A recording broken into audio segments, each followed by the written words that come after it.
آپ کو ہم یہ خبر دے رہے ہیں وزیر اعظم محمد شہباز شریف نے مسلم لیگ نون کے سینیٹر سے خطاب کیا ہے۔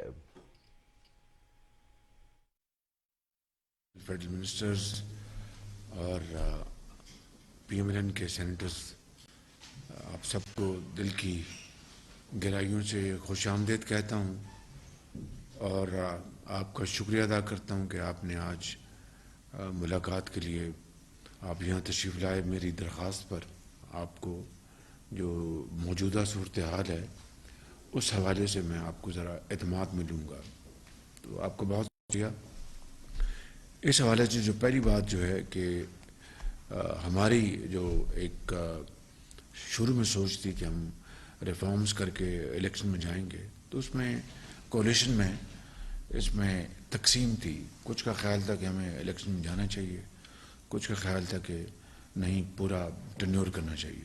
ہماری اپنی پارٹی کی آواز انہی آوازوں کے ساتھ تھی جو کہ یہ سمجھتے تھے کہ ہمیں ریفارمز کر کے الیکشن میں جانا چاہیے، چاہے وہ الیکٹورل ریفارمز ہیں اور دوسری ریفارمز ہیں۔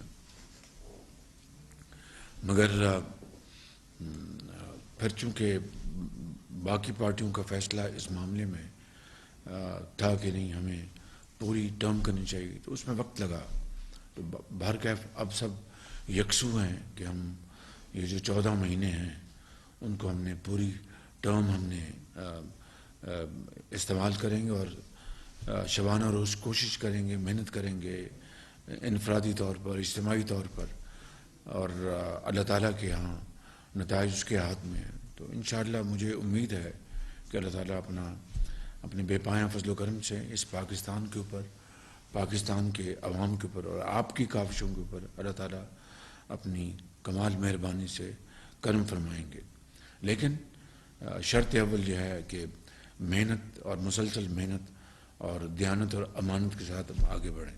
تو سب سے پہلا مرحلہ تو سیاسی تھا، جو میں نے آپ کو بھی بیان کر دیا۔ دوسرا مرحلہ تھا جو کہ انتہائی اہم تھا، وہ یہ تھا کہ پچھلی حکومت نے یعنی جو آئی ایم ایف کے ساتھ جو شرائط طے کی تھی، جن میں کہ تیل کی جو قیمتیں ہیں، گیس کی قیمتیں ہیں، وہ جو ہمیں منڈیوں میں ہوں گی وہی آگے پاس آن کریں گی۔ اور کبھی ماضی میں اس کی شاید ہی کوئی مثال ملتی ہو کہ اگر تیل کی قیمتیں بڑھتی ہیں تو وہ پاس آن نہیں کی جاتی، اور کم ہوتی ہیں تو وہ پاس آن نہیں کی جاتی ہیں۔ اگر بڑھتی ہیں تو وہ پاس آن کی جاتی ہیں، اگر کم ہوتی ہیں تو وہ کمی بھی پاس آن کی جاتی ہے۔ لیکن آئی ایم ایف کے ساتھ یہ پچھلی حکومت نے یہ معاہدہ کیا کہ ہم قیمتوں کو پاس آن کریں گے، جو کہ ماضی میں ہوتا رہا۔ دوسرا، انہوں نے آئی ایم ایف کی یہ بھی شرط انہوں نے مان لی کہ جو پیٹرولیم ڈیولپمنٹ لیوی جو ہے 30 روپے وہ ہم بڑھائیں گے۔ تیسرا، جنرل سیل ٹیکس 17%، شاید 17% وہ بھی بڑھائیں گے۔ اور اس کے بعد ایک ایک کر کے اس معاہدے کی ان کے دھجیاں انہوں نے بکھیر دی۔ مثال کے طور پر جب مارچ میں دنیا میں تیل کی قیمتیں آسمانوں سے باتیں کر رہی تھیں اور گیس کی قیمتیں، انہوں نے یکایک قیمتیں کم کر دیں۔ 3.5 سال تو ان کو یاد نہیں آیا کہ ہم کوئی غریب عوام کو، بیوہ یتیم کے لیے کچھ ہم کام کر سکیں، کچھ ان کو ریلیف دے سکیں، کوئی اشک شوئی کر سکیں، ان کے سروں پہ دست شفقت رکھ سکیں۔ وہ تو ان سے بالکل عاری تھے، کوئی ایمپتھی نہیں تھی، کوئی غریب عوام کے لیے، کوئی عوام کے لیے کچھ کرنے کی ان میں کوئی تڑپ نہیں تھی۔ تو مارچ اسی سال 2022 میں جب ان کو یہ نظر آیا کہ اب شاید شکست ان کے مقدر میں ہے، تو انہوں نے جناب اچانک تیل کی قیمتیں کم کر دیں۔ دنیا میں آسمان سے باتیں کر رہی تھی، اور اس کی نہ انہوں نے باقاعدہ فنڈنگ انہوں نے کی، اور نہ ہی جو کابینہ میں یہ معاملہ لے کے گئے اور اپنے تائیں یہ فیصلہ کر دیا، صرف کہ ان کو نظر آ رہا تھا کہ اب ووٹ آف نو کانفیڈنس شاید کامیاب ہو جائے گا، تو نئی حکومت آ رہی ہے، ان کے لیے ایک جال ہم سرنگ بچھا دیں۔ تو یہ ہے وہ